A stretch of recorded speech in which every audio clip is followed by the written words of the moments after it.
Good morning. Today is Sunday, November 15th, 2020.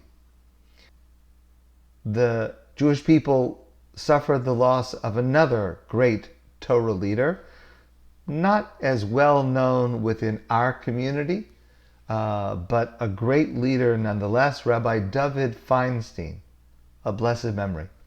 Rabbi Feinstein lived on the Lower East Side. He was the head of a very important yeshiva, to Tiferes Yerushalayim in the Lower East Side. He was the son of Rabbi Moshe Feinstein, the great halachic sage of the previous generation.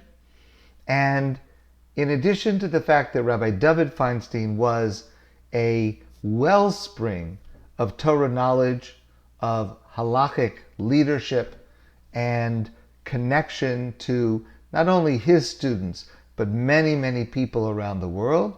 But he also was a person of tremendous humility, a person who was very down to earth, a person whose refinement of character was evident in everything that he did and everything that he said.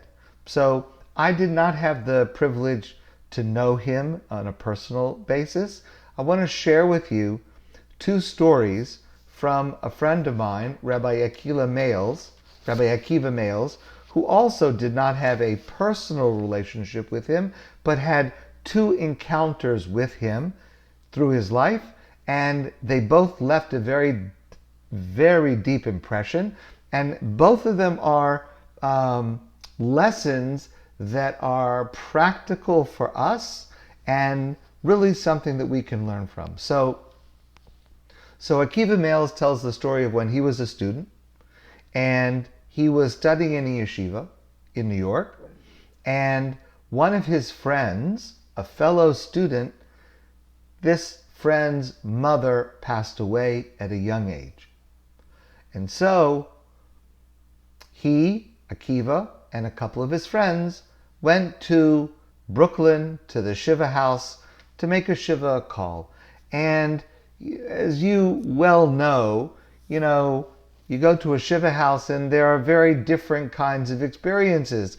Sometimes the mood is almost jovial. A person may have lived a full life and their passing was expected, and of course they mourn and the family is mourning, but there is a sense of fulfillment and gratification. A person lived a full life, and then other times, tragically, when a death occurs suddenly and a young person and a family is left bereft, the mood is very, very different at that Shiva house. And at this Shiva house, it was very somber, it was very quiet, no one knew what to say. And so this group of young men came into the Shiva house to visit their friend and his family, and they didn't know what to say. Of course, they were just, late teens, but they didn't know what to say. They sat for a while. They tried to say a couple of words that maybe would be appropriate, but they finally got up and they left, and they felt completely inadequate with this visit, because they were certain that they had not done what they needed to do, which is a common experience, especially in a difficult circumstance. We don't know what to say. And sometimes we may even hold ourselves back from going to visit such a Shiva house because we don't know what to say, and it's so uncomfortable and it's so tragic. So this group of young men felt that way as they were leaving the house. As they were leaving the house, a car pulled out, and Rabbi Dovid Feinstein got out of the car, and he was about to come in to visit the family. So this group of young men understood, here is a man, a great Torah leader, who knows what to do and what to say under these tragic and difficult circumstances. So they wanted to learn from him. They wanted to see, what does a master do in this difficult circumstance? So they followed him back in, and they went back inside the Shiva house, and they sat down in the back to observe how Rabbi Dovid Feinstein would act at this particularly tragic Shiva house. So they saw that Rabbi Dovid Feinstein came in, and he sat down, and he did nothing. He didn't say anything. He didn't do anything. He simply sat. And they could see by his body language, in his silence, how greatly saddened he was by the loss this family had suffered. And Akiva and his friends, these young men, they were waiting for him to say something of comfort, something to recognize what had happened, but he did not offer any words. He simply sat. And without saying a word, the pain of the loss was completely palpable. And these boys understood what a profound lesson they were watching in person from the front row. Because the point of a Shiva visit is to let the mourners know that they are cared about, that others feel the pain of their loss. But contrary to what many people think, visiting a Shiva, comforting a mourner, is not about coming up with some magic words that are going to put a grieving family at ease. That's not what we're supposed to be doing. We're supposed to be simply, by our presence, making it clear the loss that we feel and the loss that we know that they are feeling. No words are necessary. And if we understand this, making a Shiva visit under these difficult circumstances would be much less intimidating for someone thinking of going for such a visit, because you're not expected to come up with the right words. You're not expected to come up with the magic words, because there are no magic words. After a certain amount of time had passed in silence, one of the other mourning children said to Rabbi Feinstein, an earlier visitor had suggested to us that since our mother had passed away at such a young age, it means that she was able to accomplish in her short years all of the good deeds that God had in mind for her. And therefore, she was taken at an early age because she had finished all of the good deeds that she was supposed to accomplish. So that's what this child was reporting that somebody else had said.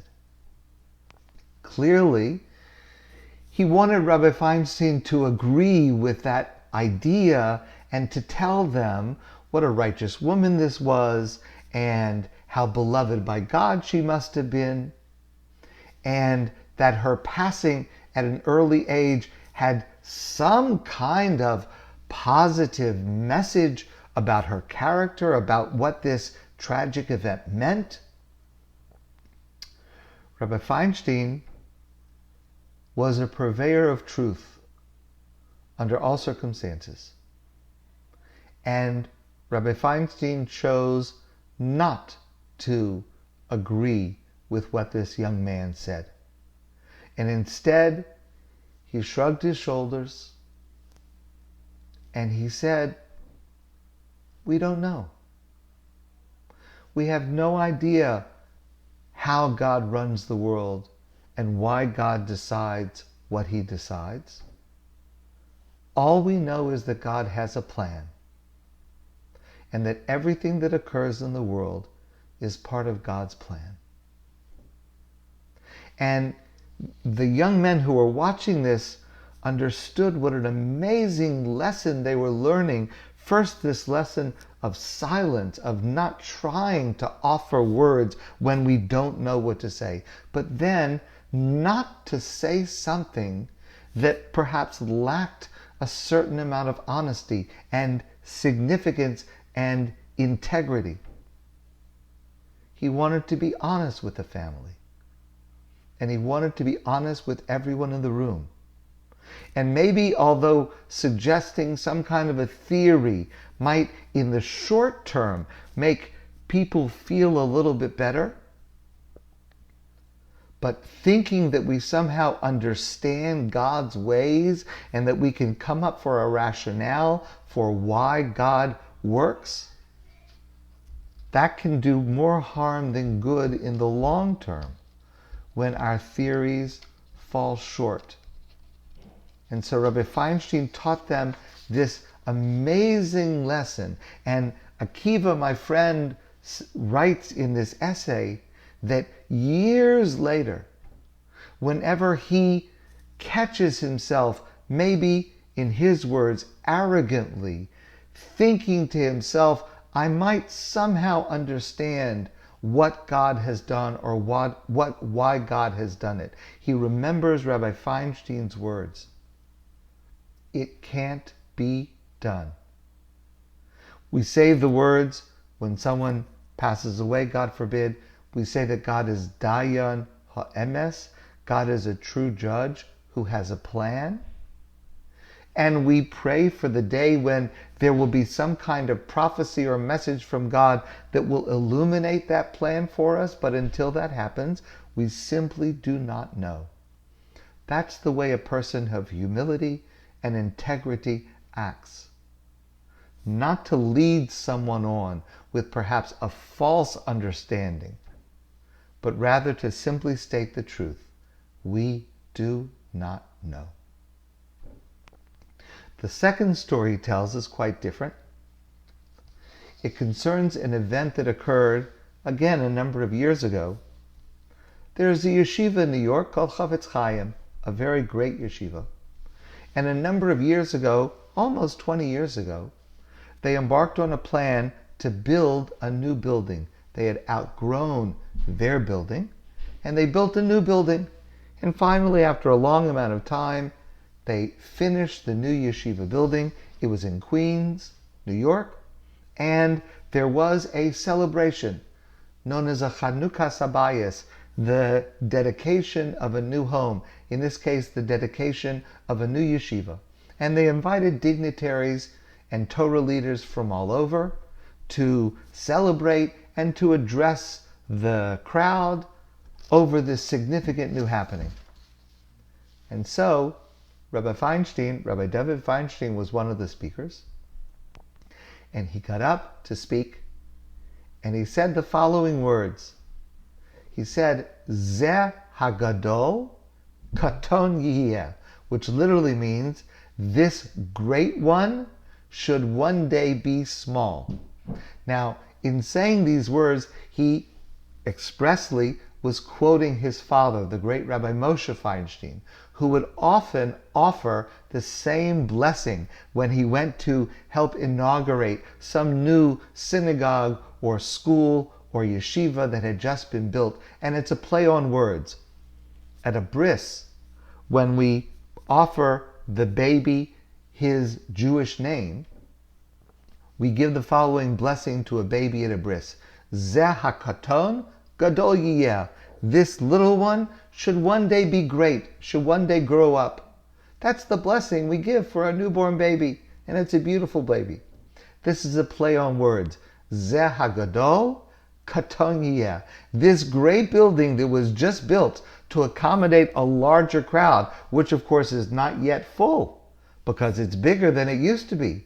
So there's a lot of empty space right now. So Zeh HaGadol, this big building that at this moment is larger than is needed for its capacity, katon yiyeh, very soon should grow so that it becomes too small for the number of people who want to use it.